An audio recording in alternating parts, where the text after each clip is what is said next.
Hello students, welcome to the channel. आज मैं आप लोगों को इंग्लिश का lesson 7 the elephant and the 5 blind man पढ़ाने वाली हूँ। ये एक एलिफेंट जिसका नाम अपू रहता है उसकी और 5 ब्लाइंड मैन मतलब अंधे लोगों की कहानी है। वो अंधे लोग बचपन से हाथी देखना चाहते होते हैं लेकिन उनके आंखों में रोशनी नहीं होती जिसके कारण वो हाथी देख नहीं पाते। तो कुछ ऐसा होता है कि उन्हें एक हाथी मिलता है और फिर वो हाथी को के बारे में जान पाते हैं कि वो उसका साइज क्या होता है, वो कैसा दिखता है और क्या रहता है। तो चलिए स्टोरी को स्टार्ट करते हैं। Once Apu the elephant was in a fair.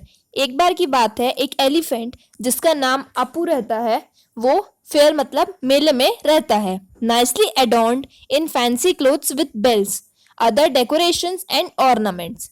जो काफ़ी अच्छे से तैयार रहता है, फैंसी क्लोथ्स पहने रहता है, उसके ऊपर कई घंटियां रहती हैं उसको सजाने के लिए और कई ऑर्नामेंट्स मतलब कोई ज्वेलरी टाइप की चीज़ें रहती हैं, ऑर्नामेंट्स रहते हैं उसको डेकोरेट करने के लिए, सजा के रखने के लिए। Many childrens were clamouring to go for elephant rides. अब वहाँ पर बहुत सारे बच्चे रहते हैं जो एलिफेंट की राइड करने के लिए बहुत ज़्यादा एक्साइटेड रहते हैं और चिल्लाते रहते हैं खुशी के मारे। Their parents were a little scared to let them ride an elephant. उनके जो पेरेंट्स रहते हैं, उनके जो मम्मी पापा रहते हैं, वो काफ़ी स्कैर्ड रहते हैं, थोड़े डरे हुए होते हैं उनको अकेले एलिफेंट के ऊपर बैठाने में, उसकी राइड दिलवाने में। But the children enjoyed the ride. लेकिन जो चिल्ड्रन होते हैं, जो बच्चे होते हैं, वो उस राइड को, हाथी की राइड को काफ़ी ज़्यादा इंजॉय करते हैं। The elephant went from one end of the fair to other end and brought them back to the starting point. वो जो एलिफेंट रहता है वो उनको मेले के एक कोने से दूसरे कोने तक लेके जाता है और फिर वहां से उन्हें वापस भी स्टार्टिंग पॉइंट पे जहां से शुरू किया था वहीं पर लेकर आता है। Sitting in a howdah they were safe and could have a nice panoramic view of the slopes and swings and other rides of the fair. अब वो किस में बैठे रहते हैं? वो हॉर्डा में बैठे रहते हैं। हॉर्डा क्या होता है? वो जो एक डोलची टाइप से रहता है, टोकनी टाइप से, जिसमें बच्चों को हाथी के ऊपर बैठाया जाता है। वो काफ़ी सेफ होता है क्योंकि वो चारों तरफ से कवर्ड रहता है, वहाँ पे थोड़ा ऊंचा रहता है वहाँ पे, जिससे बच्चे उससे गिरे ना। और वो ऊपर बैठकर काफ़ी ज़्यादा इंजॉय करते हैं क्योंकि उन्हें बहुत अच्छा व्यू मिलता है पूरे मेले का। सारे राइड्स देखते हैं, वो सारी जो चीज़ें हैं मेले में उन सब के बारे में उन्हें पता चलता है कि ऊपर से दिखता है सब अच्छे से क्या क्या है। These were merry go rounds, the giant wheel and the caterpillar train rides. और वहाँ पे जो झूले होते हैं वो कौन कौन से होते हैं? Merry go round, the giant wheel और caterpillar train rides. They were above all the people in the fair, this was fun. और वो लोग, वो बच्चे जो होते हैं वो काफ़ी हाइट पे होते हैं क्योंकि वो हाथी के ऊपर बैठे होते हैं। हाथी ऑलरेडी बहुत हाइटेड होता है, तो वो ऊपर सारे लोगों से बहुत हाइट पे होते हैं और उन्हें वहाँ पर बहुत ज़्यादा मज़ा आ रहा होता है। Some childrens also ran away from them for fear of being trampled by the elephants huge pillar like legs. और कुछ बच्चे उनसे दूर भागते रहते हैं उस हाथी से डर कर, क्योंकि उस हाथी के पैर जो होते हैं वो काफ़ी बड़े बड़े होते हैं, तो वो उससे थोड़ा सा डर कर कि कहीं वो उसके पैर के नीचे ना आ जाए, इस कारण से वहाँ से भागते रहते हैं उनसे दूर। Some children would look at it with their mouths open wide in awe. और कुछ बच्चे उस हाथी को देखकर काफ़ी शौक के साथ उनका मुंह खुला का खुला रह जा रहा था। After a few rides the mahout decided to rest the animal for some time.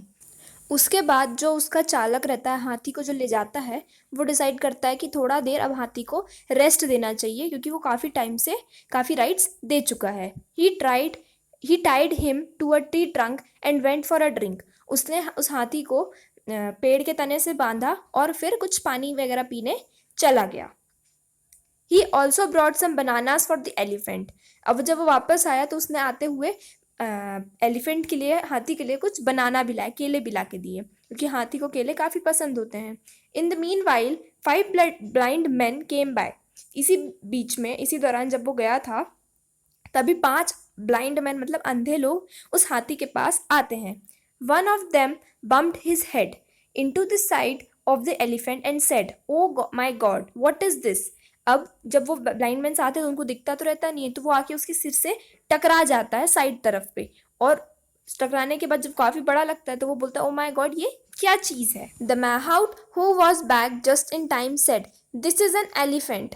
तो जो फिर उतने में ही जो उसका चालक होता है, मैहाउट होता है, वो आ जाता है वापस और उससे बोलता, उतने में जैसे वो बोलता है वैसे ही आ जाता है। तो वो बोलता है कि ये एक एलिफेंट, ये एक हाथी है। So this is an elephant, we always wanted to know what it look like. तो जो वो ब्लाइंड मैन रहता है जो टकराता है, वो क्या बोलता है कि अच्छा ये हाथी है, हम हमेशा से जानना चाहते थे कि एक हाथी कैसा दिखता है।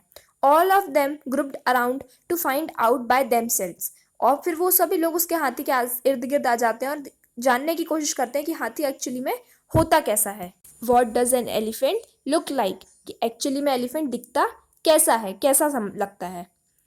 They were curious about it, so they tried to find out by feeling it with their hands, touching it, holding it, hanging around and on it. तो वो कैसे, जब वो क्यूरियस रहते हैं जानने के लिए, काफ़ी उत्सुक रहते हैं जानने के लिए, तो वो खुद से जानने की कोशिश करते हैं कैसे, उसको फील करके, उसको हाथ से टच करते हैं, उसके बॉडी पार्ट्स को पकड़ते हैं, उसके हाथ को, पैरों को, उसकी सूंड को, उसके ऊपर लटक जाते हैं, उसकी सूंड पे जाके बैठ जाते हैं, या ऐसे करके जानने की कोशिश करते हैं। But none of them could feel the elephant as a whole. पर किसी को भी, क्योंकि एलिफेंट बहुत बड़ा होता है और इंसान उसके सामने काफ़ी छोटा होता है, तो उनमें से कोई भी ये प्रॉपर फिगर आउट नहीं कर पाता कि एलिफेंट एक्चुअली में होता कैसा है पूरा। The first man who had his head set, अब जो पहला रहता है वो उसके सिर के पास रहता है, तो वो क्या कहता है, it is like a wall, a huge strong but warm wall, his arms out stretched on the elephant side. और वो क्या बोलता है कि ये एक दीवार की तरह है, बड़ी सी स्ट्रॉन्ग दीवार की तरह, जो कि गर्म है थोड़ी सी, क्योंकि बॉडी का टेम्परेचर थोड़ा नॉर्मल होता है, तो बॉडी के टेम्परेचर के हिसाब से बोलता है कि वो थोड़ा गर्म है। और उसके जो दोनों तरफ पे क्या है, एलिफेंट के हाथ जो है, आर्म्स हैं जो स्ट्रेच्ड हैं। The second one held on to its legs and declared an elephant is like a pillar. अब जो दूसरा रहता है वो उसके पैरों के पास रहता है और ये डिक्लेयर कर देता है, बोल देता है कि जो एक एलिफेंट है वो एक पिलर की तरह, एक खंबे की तरह, क्योंकि एलिफेंट के पैर काफ़ी बड़े होते हैं तो वो खंबे तरह लगते हैं उसको।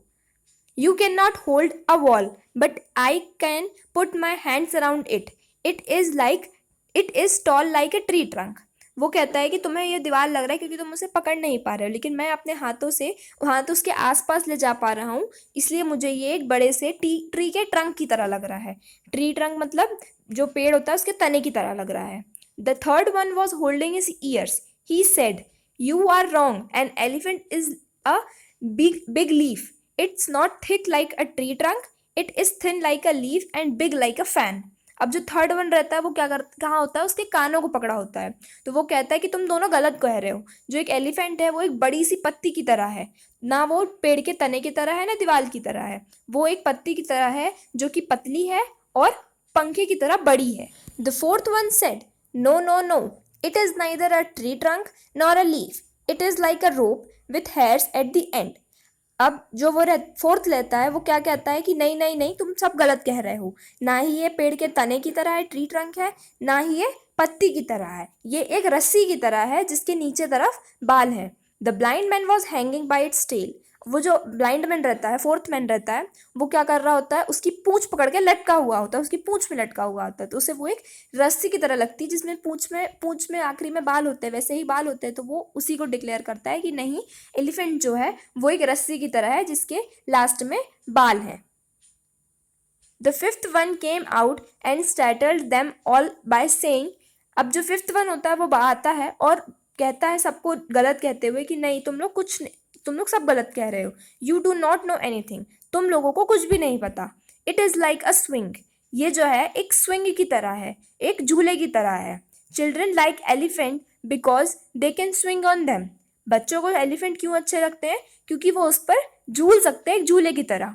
It is strong and sturdy and takes you up and down, जो एक एलिफेंट होता है वो काफ़ी स्ट्रॉन्ग होता है, काफ़ी हार्ड होता है, बड़ा होता है, और वो तुम्हें ऊपर या नीचे ले जा सकता है। He was riding atop the elephants trunk, वो क्या कर रहा होता है, वो उसके सर पर बैठ के उसकी सूंड से नीचे उतर रहा होता है, तो वो उसे एक स्विंग की तरह लगती है कि एक झूला है। Each of them had his own version and believed that he is the only one who knew the truth. अब वो पांचों जो होते हैं वो अपने अपने थॉट होता है उनके दिमाग में, जो वो समझते हैं उसको देख के वो उसके हिसाब से ही बोलते रहते हैं और उसी पे विश्वास करते हैं कि वो ही सच जानते हैं और किसी को नहीं पता। One little girl Anu was watching the blind man, अब वो लोग ये जो कर रहे थे पांचों लोग, उन्हें एक लड़की देख रही थी जिसका नाम क्या रहता है, Anu. She called her friends Bala, Bhushan, Ashima, Amit and Anamika. वो जाती है उनको देखने के बाद और अपने 5 दोस्तों को बुला कर लाती है। She made a plan with them, और उनके साथ मिलकर एक प्लान बनाती है। Each of them held one blind man's hand and did as Anu was doing. वो पांचों लोग क्या करते हैं, पांचों बच्चे जाते हैं, एक एक ब्लाइंड मैन का हाथ पकड़ते हैं और वैसे ही करते हैं जैसे अनु कर रही होती है। अनु took one man and showed him the elephant from all angles, the tail, the ears, the legs, the side and the trunk. जो अनु रहती है वो उनको कहाँ लेकर जाती है, उसके एलिफेंट के पास लेके जाती है और उन्हें हर एंगल से एलिफेंट को दिखाती है। उसकी टेल के पास ले जाती है, फिर ईयर्स के पास, फिर लेग्स के पास, फिर साइड तरफ जहाँ पे जो वॉल लग रही थी उन्हें, और फिर ट्रंक के पास। She explained to him that an elephant was just like any other animal but much bigger in size. अब वो जो रहती है अनु, वो उन्हें समझाती है कि एलिफेंट जो है वो किसी और जानवर, बाकी जानवरों की ही तरह है, बस वो साइज में काफ़ी ज़्यादा बड़े हैं। It's unique feature was it's trunk that is his long long nose. और उसका जो यूनिक फीचर है एलिफेंट का, वो सिर्फ उसकी ट्रंक है, जो कि उसकी बहुत बड़ी सी नोज है। All the other children explained the same to the other 4 blind men. और बाकी जो बच्चे रहते हैं वो बाकी 4 blind men को यही चीज़ समझाते हैं। All of them were really enlightened now. और जो उन लोग रहते हैं ब्लाइंड मैन, वो अब काफ़ी ज़्यादा इस चीज़ को समझते हैं, उन्हें काफ़ी ज़्यादा इसका नॉलेज मिल जाता है। The 5 blind men could see the elephant with their inward eyes and now believed that they were not right until they had known all the sides of the elephant. अब जो ब्लाइंड मैन्स होते हैं वो अंदर ही अंदर अपने अंदर एक इमेजिनेशन बना लेते हैं कि एलिफेंट कैसा दिखता होगा, और उन्हें ये चीज़ समझ आती है कि उनमें से कोई भी सही नहीं था जब तक उन्हें एलिफेंट की सारी साइड्स का नॉलेज नहीं था, जब तक उन्हें नहीं पता था कि चारों साइड से एलिफेंट कैसा होता है। The manhout took all of them for a free joyride and they could appreciate Apu's movement like a swing.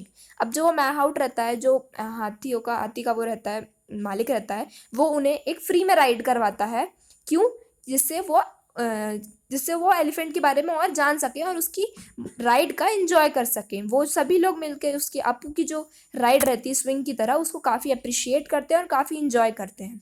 They all patted Apu loving and fed him fruits with the help of children.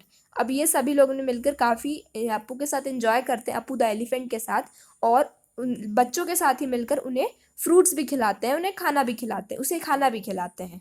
तो ये रही एक story, एक blind man, 5 blind mains की, जो elephant के बारे में नहीं जानते थे और कुछ बच्चों की हेल्प से उन्हें एलिफेंट के बारे में जानने मिला कि एलिफेंट होता कैसा है, क्या साइज़ होता है, कैसा दिखता है। वो अपनी इनवर्ड आइज से, अपनी मन की आंखों से उस एलिफेंट को देख सके। ये स्टोरी ली गई है पंचतंत्र टेल से। पंचतंत्र की काफ़ी कहानी आपने ऑलरेडी सुनी होगी। अब हम मिलेंगे नेक्स्ट वीडियो में। Thank you.